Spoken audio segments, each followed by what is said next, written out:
Hola alumnos, ¿qué tal? Bien, como veis retomamos las clases y lo continuamos haciendo aún de forma no presencial. En matemáticas seguiremos por el tema 12, el tema de las figuras geométricas. Igual que hicimos en el tema anterior, os iré proporcionando vídeo resumen para ayudaros a aclarar algunos conceptos que iremos viendo. No obstante, como os dije, el objetivo no será profundizar tanto como lo haríamos si estuviéramos en clase presencial. Pero muchos de estos conceptos ya los conocéis seguramente de años anteriores. Por tanto, creo que no va a tener mayor dificultad que podáis seguir este tema. Además de estos vídeos, también os quedarán estos documentos en PDF para poder consultarlos siempre que necesitéis. ¿Vale? Pues empezaremos con un breve repaso en este vídeo de los polígonos. Acordaos que en el tema anterior ya hablábamos de polígonos. Incluso, por ejemplo, llegábamos a ver cómo calcular la suma de los ángulos interiores de un polígono. Pero bien, formalmente, ¿qué es un polígono? Pues bien, recordad que un polígono es la porción del plano limitada por una línea poligonal cerrada. Ahí en la derecha os he hecho dos dibujitos de dos polígonos, uno de un hexágono, 6 lados, y a la derecha de todo un pentágono, 5 lados. Bien, acordaos también que asociado a polígonos debíamos conocer y tener presentes tres conceptos. El concepto de lado, vértice y ángulos interiores del polígono. Llamábamos lados a cada uno de los segmentos de la línea poligonal que forman el propio polígono. Llamábamos ángulos interiores del polígono a los ángulos que se forman entre cada dos segmentos, entre cada dos lados consecutivos. ¿Vale? Mirad, en esta figura los he pintado en verde, y en el pentágono os lo he pintado en azul. ¿Vale? Por último, recordad también que llamábamos vértice a los extremos del polígono, a la unión entre dos lados, al punto de unión entre dos lados. Bien, pues vamos a empezar a repasar los diferentes tipos de polígonos, ¿vale? Que como bien sabéis se clasifican por el número de lados, ¿vale? Como triángulos, cuadriláteros, pentágonos, etc. Vamos a ver en primer lugar los más sencillitos. Los triángulos, 3 lados y 3 ángulos. Y recordad que la suma de los tres ángulos interiores vale siempre 180 grados. Los triángulos los podríamos clasificar según los lados o según los ángulos. Según los lados distinguíamos entre equiláteros, cuando tienen tres lados iguales, isósceles, cuando tienen dos lados iguales, o escalenos, cuando tienen los tres lados distintos. Asimismo, según los lados, podíamos diferenciar entre triángulos acutángulos, cuando tenían los tres lados agudos, obtusángulos, cuando tenían un lado obtuso, y también teníamos los triángulos rectángulos, que eran aquellos que tenían un ángulo recto, un ángulo de 90 grados. Estos últimos, los triángulos rectángulos, los vamos a estudiar en profundidad a lo largo del tema, cuando veamos sobre todo el teorema de Pitágoras. Ya os avanzo que a los lados del triángulo que forman el ángulo recto les llamamos catetos, mientras que el lado opuesto al ángulo recto recibe el nombre de hipotenusa. Muy bien. Recordamos ahora otro concepto que también debéis tener muy presente, que es el de la altura de un triángulo. La altura de un triángulo, fijaos bien, es el segmento que va perpendicularmente desde un vértice al lado opuesto del triángulo, o bien también en algún caso a su prolongación.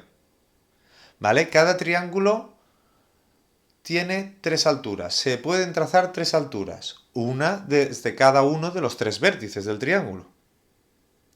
¿Vale? Fijaos ahí en las dos figuras. En la figura de la izquierda, trazo desde el vértice de la parte superior que he marcado aquí, perpendicularmente un segmento que es perpendicular al lado opuesto de ese triángulo, ahí de ese vértice. ¿Vale?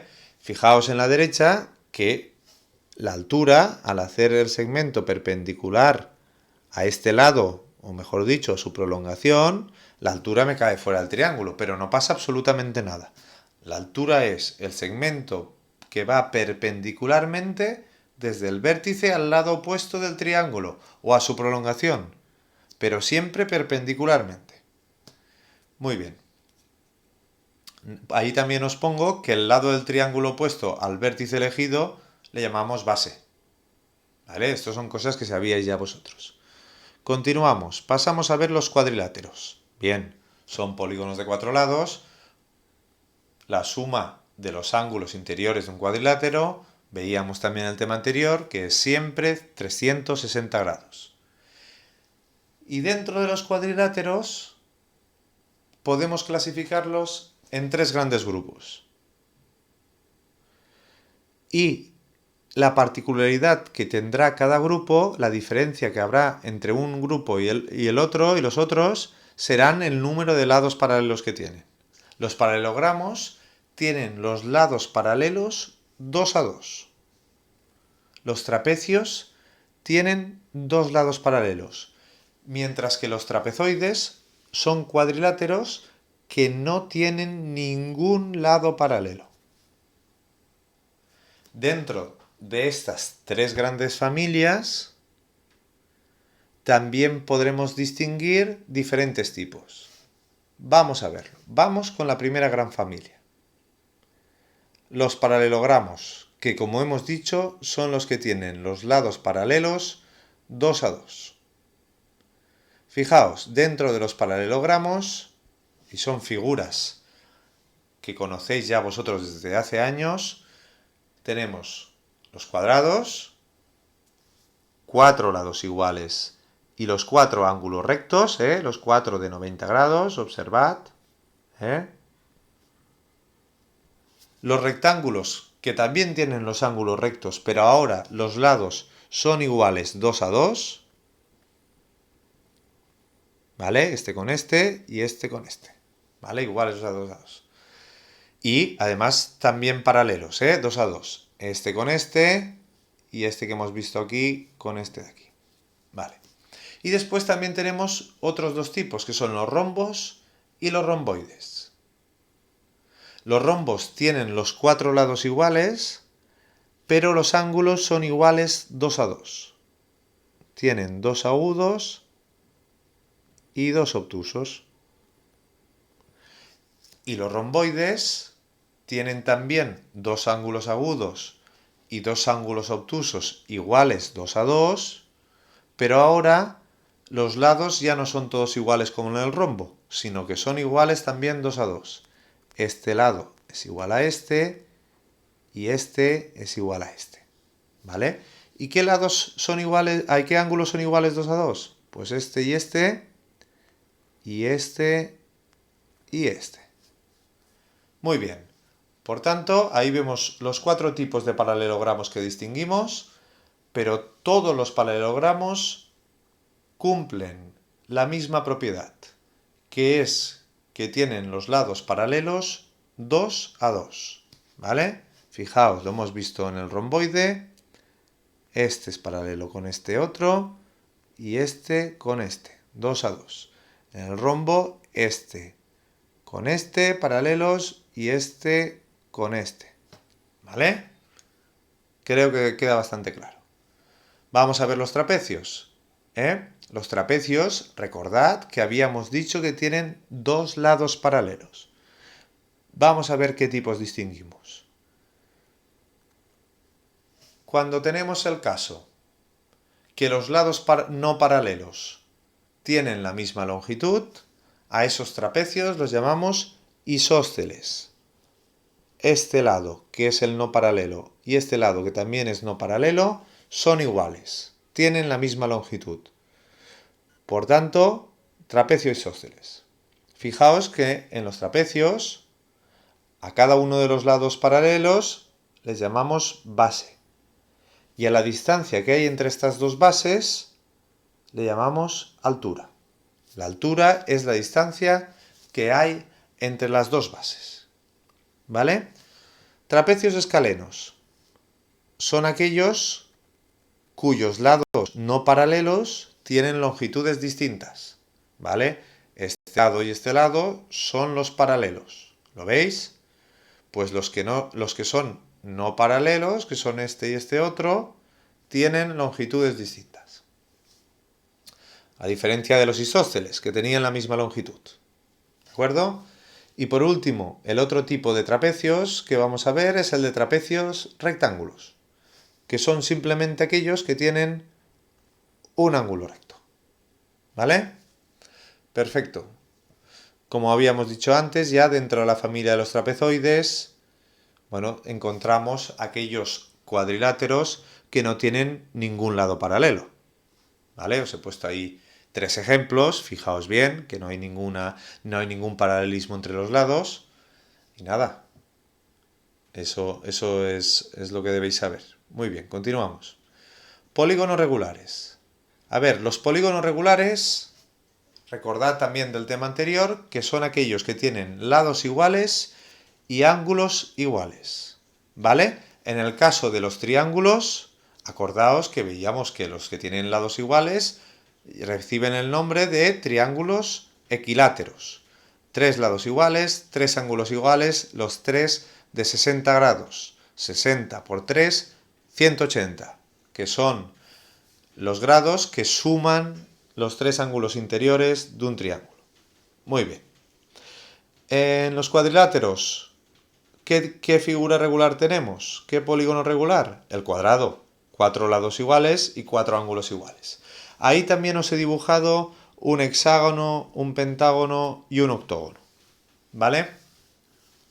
Os he puesto ejemplos, hay muchos más, pero bueno, estos son unos cuantos. Y por último, ya y por acabar este primer vídeo resumen, vamos a ver un poco de posiciones relativas entre recta y circunferencia. Y aquí también, como opcional, os he puesto posiciones relativas de 2 circunferencias. Esto lo he dejado como opcional, sí que lo hubiéramos visto en clase presencial. Yo os aconsejo que le echéis un vistazo, por lo menos para que os suenen algunas de estas palabras, ¿vale? Y de estas relaciones.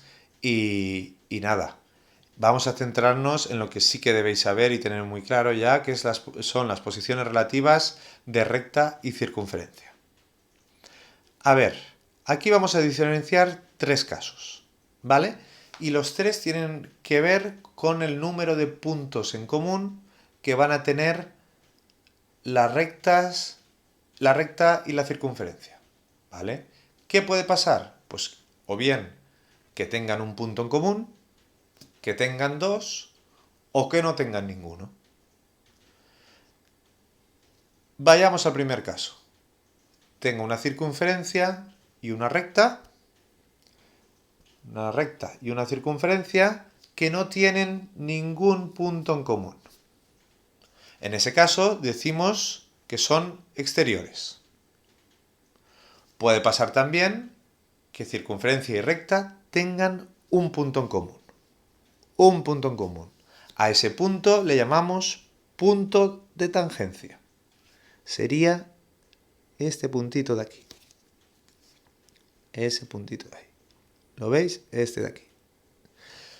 Muy bien. Y lo que sí que debéis recordar muy bien es lo siguiente. Que el radio que une el centro de la circunferencia y el punto este de tangencia que os he dicho, esto os he marcado que sería el punto de tangencia. Vale. Pues el radio que une el centro de la circunferencia y el punto de tangencia es siempre perpendicular a la recta tangente. ¿Vale? Esta recta de aquí es la recta tangente.